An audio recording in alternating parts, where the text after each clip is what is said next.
Alright, what's happening, fam? L.A.R movement still moving. Book entitled Lessons from a Non-Custodial Father at Amazon, Kindle, Create Space. Link will be in the description box below, as usual.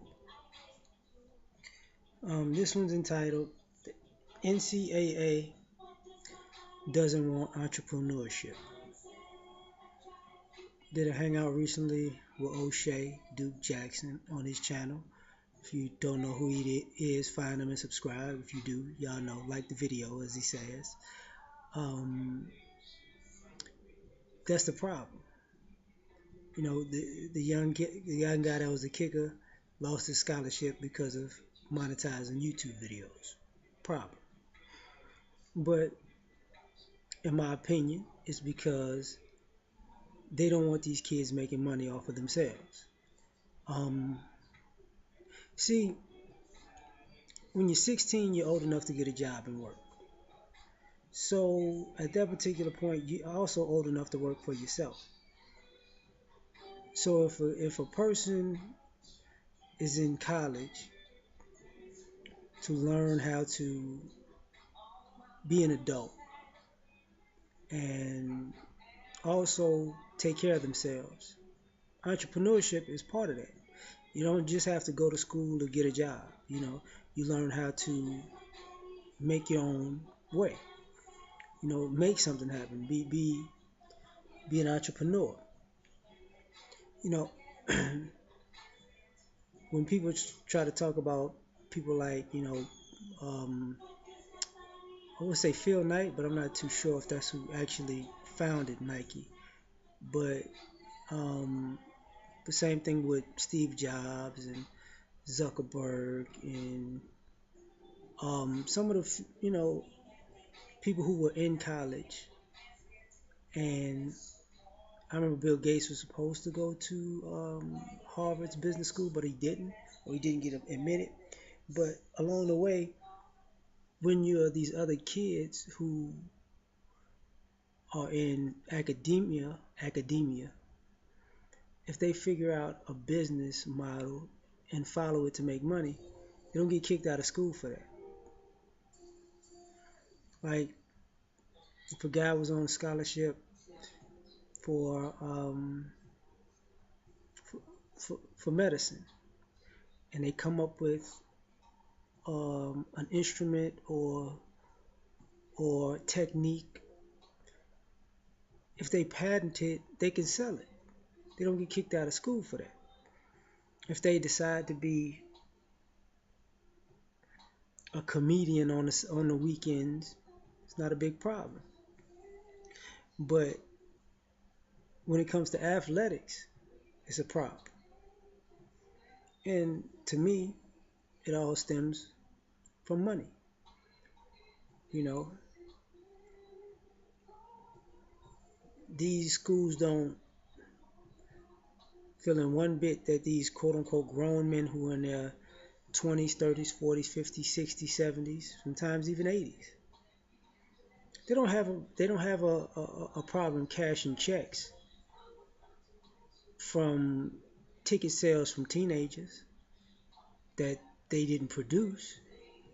They don't have a problem cashing checks from some guys for some kids' jersey that's selling like hotcakes, but they're not seeing a dime of it. But they don't have a problem cashing those checks and putting it into their bank account and feeding their family with somebody else's um, image or likeness or fan base.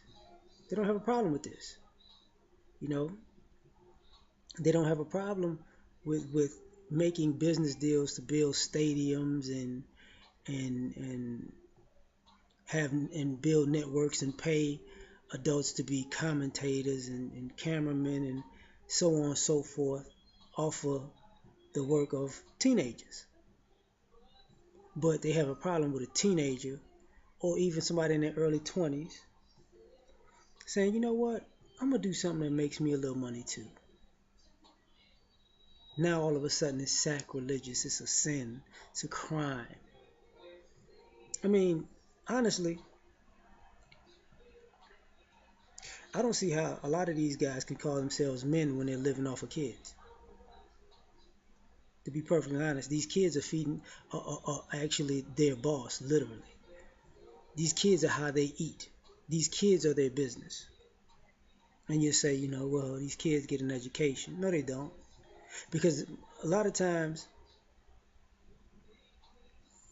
though it's 50-50, it's the kid's choice, and the school or the athletic program who guides their academic career. So if a kid's taking bubblegum 101, as long as they're eligible, coach don't care. So are they really in it for the kids' well-being in life? No, they're not. You know, when you look at the graduation rates, they're not in it for these kids.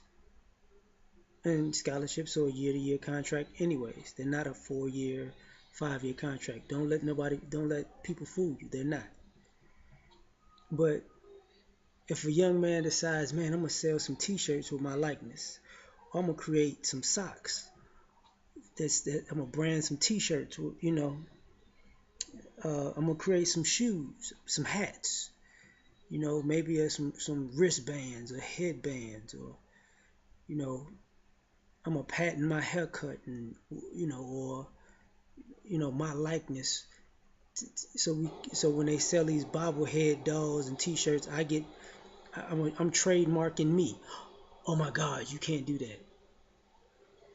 Isn't that kind of hypocritical that you could trademark somebody? You can trademark them, but they can't trademark themselves? That's what you're saying?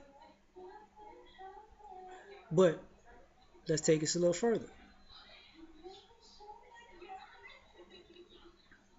Say you pick one of the famous coaches in the NCAA, and they decide they have a certain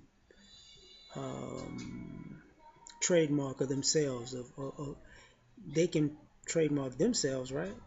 See, the player on that team or the players on that team can't sell themselves, but the coaches on those same teams can sell themselves.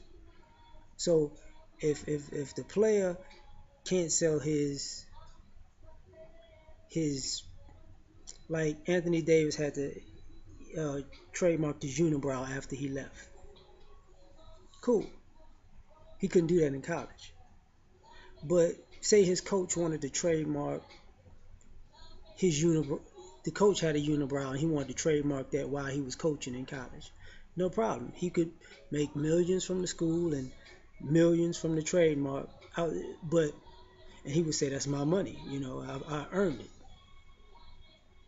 So ultimately, I don't think the NCAA wants entrepreneurs because that takes quote unquote money out of these older guys' pockets who are pimping children or teenagers, sometimes young adults. And not to mention the professional hustle. And what I mean by that is this. People always point to the minority of the 60 some odd people that get drafted in basketball, the 300 some odd people that get drafted in football. What about the thousands that brought money to these universities that get nothing?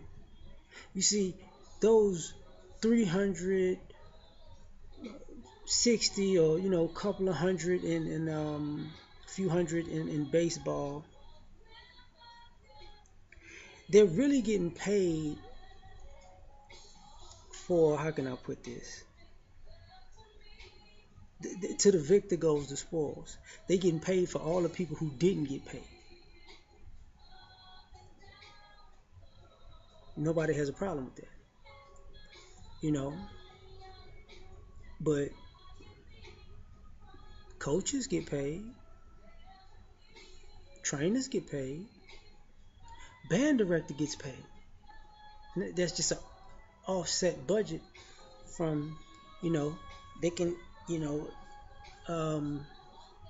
the boosters get paid. The advertisers who sell stuff on this using the team and quote unquote university get paid. Car dealerships, food companies, businesses in the town, they use the football team as a marketing ploy for their entrepreneurial spirit to where else you gonna get 30 to, well, depend, let's say 10 to 100,000 people on a given night concentrated in one area to market your product to. Not to mention, selling it on television if you get that opportunity. But the players can't sell themselves. Because honestly, if they could, that would be too much leverage. The schools would, quote unquote, lose money because these kids would be their own boss. That's why they don't really want to deal with a kid who may have the talent, but would just not take the scholarship and just play there. Pay their own tuition because now you can't be under the stipulations of the NCAA, right? So you can't walk on and make the team and be great on the team because guess what will happen to you? If you don't sign the scholarship, we're not gonna let you play, even though you picked yourself up by your bootstraps and earned this spot, because that gives you license to promote yourself, and they don't want that. In my opinion, we out.